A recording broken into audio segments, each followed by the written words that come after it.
Hi, good morning. And so today we'll be discussing about how to solve corresponding parts of congruent triangles or congruent triangles. So last time we have discussed about the different postulates and um, theorems that proves that two triangles are congruent. Okay, and these postulates are SAS, ASA, SSS. We have the AES, and we have the HL congruence theorem. So SAS means side angle side, in which the angle must be included angle.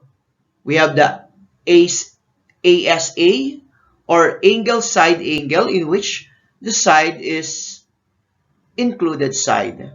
And the easiest one, we have the SSS, which means that um, the sides of the first triangle must be congruent to the corresponding sides of another triangle.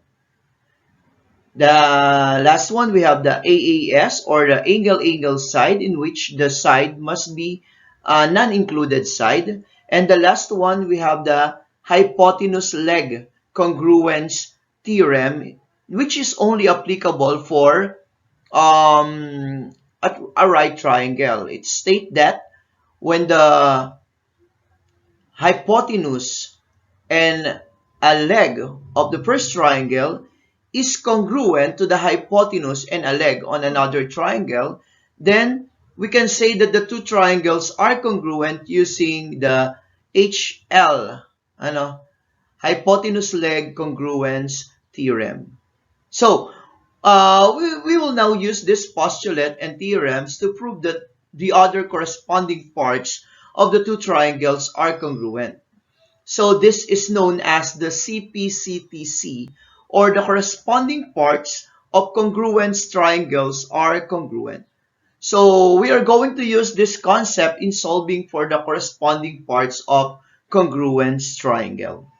Okay, so let us have this um, figure. Okay, so it is said that triangle ABC is congruent to triangle KLM using ASA triangle postulate or angle side angle triangle postulate. If we try to see or look at the given figure, okay, so we have here angle A, which correspond to angle K. And since they both have same ticks, meaning to say that they are congruent. Okay, then we have here angle B and angle L. They are corresponding angles, right? And they are congruent. Okay, then we have side BA, which is segment BA, correspond to segment LK, which is in which they are also congruent. That's why these two triangles are congruent using angle side angle postulate, in which this side, BA and LK, are both included side.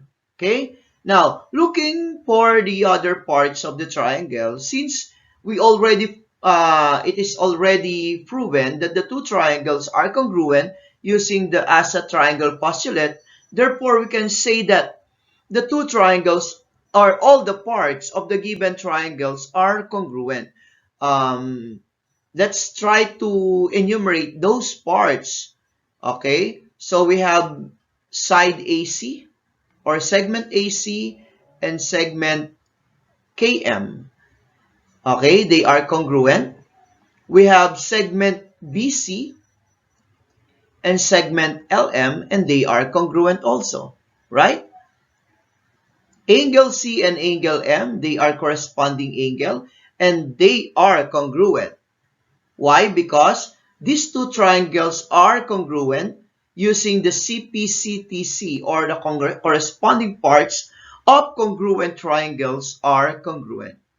So, if that's so, we can say that if all the parts of the triangles are congruent to each other, therefore their measurements are also equal, right? Therefore, we can say that side BA, or the measures of BA or AB, is equal to the measure of KL, or segment KL. The measures of segment AC is equal to the measure of segment KM, or simply BC is equal to LM. The measure of angle A is equal to the measure of angle K. Okay, measure of angle B is equal to the measure of angle L. And the measure of angle C is equal to the measure of angle M. Okay? Now, let's just have this example. Solve for the measure of the missing parts of congruent triangles. So, it is said that, based on the given, it is said that angle or triangle top, or TOP, is congruent to triangle MID.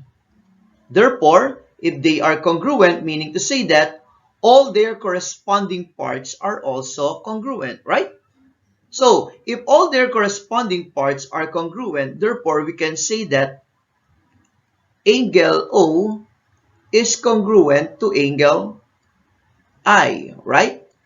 So, if angle O is congruent to angle I, therefore, we can say that the measure of angle O is equal to the measure of angle I. So, if angle O is 37 degree, therefore, the measure of angle I is also 37 degree, since they are congruent. Okay? Same as with the other sides, if segment OT is congruent to segment IM, therefore, we can say that OT is equal to IM. If OT measures 12 centimeters, therefore IM measures also 12 centimeters.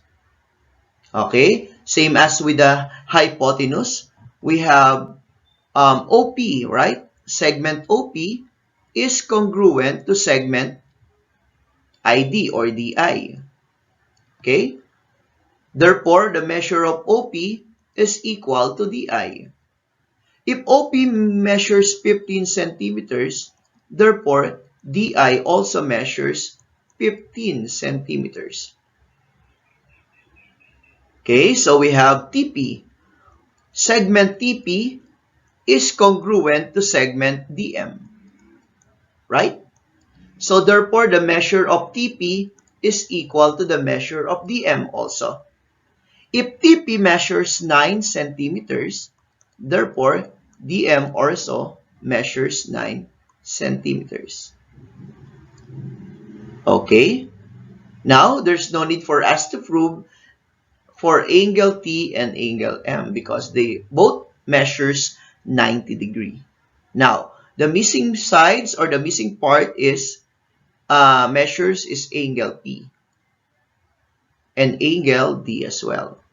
Now, if we try to recall the lessons on the interior angles of a triangle, remember that the sum of the measures of the interior angle of a triangle, interior angles of a triangle is equal to 180 degree. So that when you add all the angles or the interior angles of a triangle, it must be 180 degree. Okay? So, if we have angle O, the measure of angle O plus the measure of angle T plus the measure of angle P, it must be 180 degree, right? So we have already value for angle O, or the measure of angle O is 37 degree. Angle P, since they are perpendicular, it measures 90, angle T, sorry. Ayan. The measures of angle T is 90 degree. Ayan. Plus the measure of angle P, which is missing, it must be equal to 180. You add 37 and 90, that is 127 degree. Plus the measure of angle P, is 180. Using the addition property of equality, okay, so you can add angle P and 127 because the measure of angle P is missing. You need to transpose 127 to the other side. So the measure of angle P is 180 minus 127. So measure of angle P is 53 degrees. So this measures 53 degrees. Now, using the CPCTC or the corresponding parts of congruent triangles are congruent, therefore we can say that if angle P is equal to angle D or is congruent to angle D, therefore the measure of angle P is equal to the measure of angle D.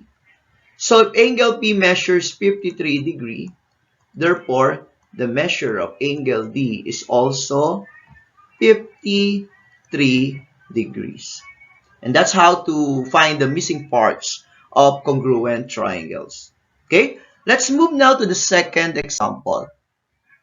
Given, okay, so triangle SAP or SAP is congruent to triangle LET.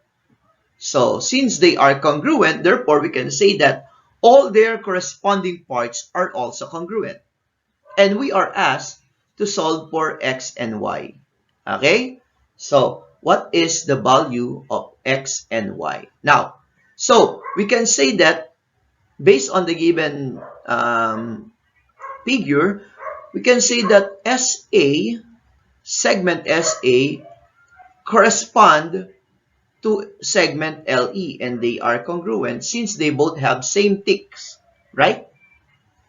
So, therefore, we can say that SA is equal to LE, or the measure of SA is equal to LE.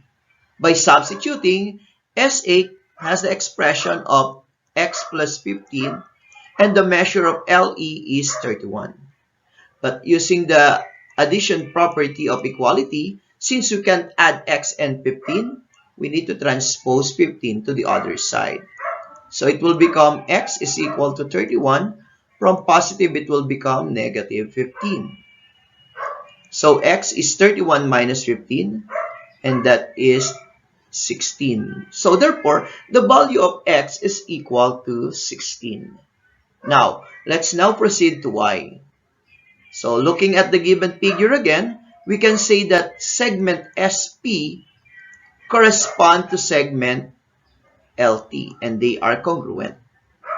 So therefore, we can say that the measure of SP is equal to the measure of LT, right? If SP measures 29 and LT measures y minus 4, solve for y.